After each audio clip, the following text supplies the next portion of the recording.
All right, team, we're going to talk about the negative pull-ups. Now, on this motion, it's going to be starting at the top, and we're going to descend on the way down based on whatever the tempo says in the program, all right? It could be 2 seconds, could be 5 seconds. Now, there's a lot of different ways and variations in how to set up what you're on in order to get your chin not just above, but over the bar. We're trying to avoid, based on how we get up there, you don't want to start already rocking back and forth. Sarah prefers having the box pretty much right underneath the pull-up bar, maybe slightly behind, more in the back part of the rig here. Some people also use a bench off to the side and then kind of side step and jump. Again, we're trying to avoid any type of rocking in the shoulders back and forth. That puts a lot of stress on the forearms, biceps, and elbows, and the back is stronger. That's what we want to use today. That's also why we always emphasize chin over the bar, not just higher than. We want to incorporate the back and keep your body as close to the pull-up bar as possible. So Sarah's going to demonstrate just jumping up and maintaining no movement, swinging back and forth, all right? So however you need to, you can step off, jump off, but you're noticing her chin is over the bar and she's in a nice static position. Relax for a second.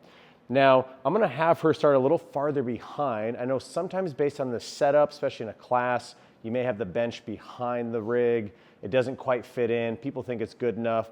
But if you end up jumping into the pull-up bar, you get a lot of motion swinging back and forth. And that's already exhausting the athlete just to hold yourself above there and then wait for yourself to end at a dead stop with no momentum. So that's why we recommend making sure that however you set yourself up, make sure when you get the chin above and over, you're not swinging back and forth. You'll save a lot of your energy.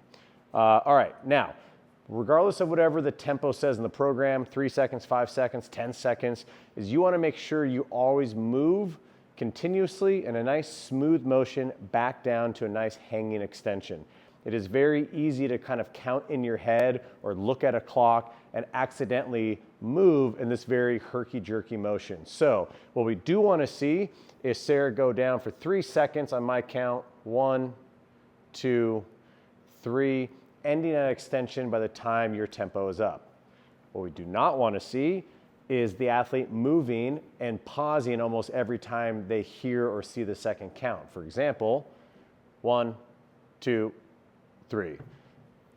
Why we don't like that is A, we want a smooth continual time under tension, but mainly that last little second of the tempo, you saw that Sarah just kind of dropped, and that's not what we want in the shoulder. We want to keep you nice and active, nice and healthy there, all right? So again, we prefer the box to be slightly under to behind the bar, but not so much that you have to jump into it.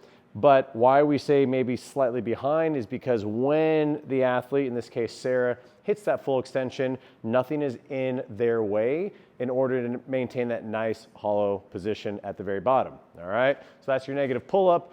Always start with no rocking momentum with chin above and over, and then always move in a continual motion on the way down based on whatever your tempo is. Good luck.